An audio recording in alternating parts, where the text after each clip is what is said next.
we will read Class 7 An Alien Handbook, Chapter 4 The Cope and the Anthem. And we will read this chapter summary in Hindi. Let's start. About the story. सोपी एक बेघर बेरोजगार आदमी है। सर्दी तेजी से आ रही है और सोपी को रहने के लिए जगह चाहिए। सोपी आखिर में एक निर्णय लेता है। जानने के लिए वीडियो को एंड तक जरूर देखना। सर्दी आने वाली थी। पक्षी दक्षिण की तरफ उड़ने लगे थे। लगता था लोग नए गर्म कपड़े चाह रहे हैं। मुरझी हुई पत्तियों ने धरती को ढक लिया था। इस आती हुई सर्दी ने सोपी को बेचैन कर दिया था। उसके पास न तो कोई घर था और न गर्म कपड़े। फिर भी उसे आशा थी कि सर्दियों के लिए उसे कोई आरामदेह घर मिल जाएगा। उसे आशा थी कि सर्दियों के 3 महीने वह ब्लैक व्हेल के टापू की जेल में गुजारेगा। इसी उद्देश्य से वह कई बार जेल की यात्रा कर चुका था। एक बार फिर उस टापू पर जाने के लिए उसने अपनी छोटी छोटी योजनाएं बनाई। सोपी की पहली योजना किसी बढ़िया होटल में अच्छा भोजन करने की थी। फिर वह कहेगा कि उसके पास पैसे नहीं है, सिपाही बुलाया जाएगा, उसे जज के पास ले जाया जाएगा और जज उसे 3 महीने के लिए जेल भेज देगा।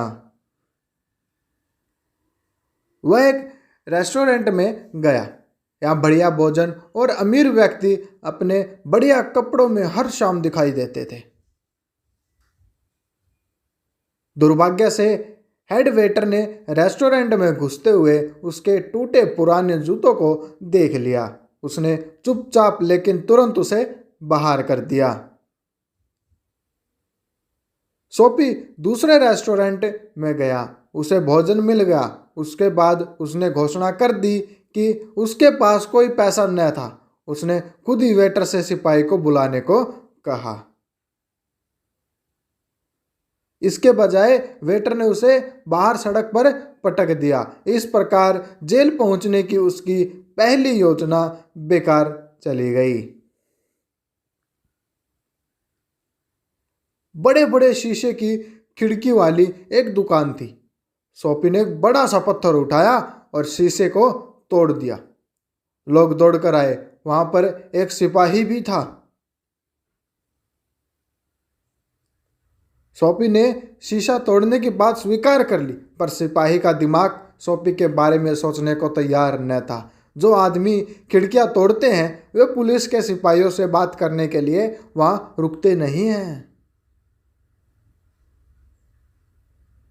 जितनी तेजी से संभव हो वे वहां से भाग जाते हैं। इस प्रकार जेल पहुंचने का उसका यह प्रयास भी असफल रहा। एक भय ने सोपी को जकड़ लिया। उसे कोई सिपाही नहीं पकड़ेगा। उसने कुछ और करने की सोची।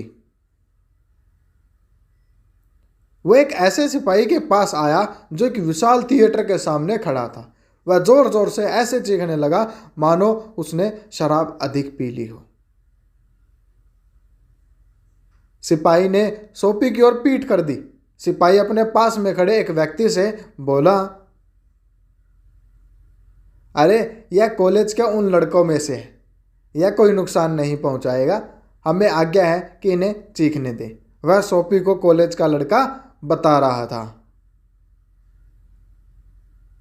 सोपी अधिक और अधिक बेचैन होता जा रहा था। निराश के दौर में उसने अखबार खरीदते एक आदमी की छतरी उठा ली। वह आदमी सोपी के पीछे पीछे आया।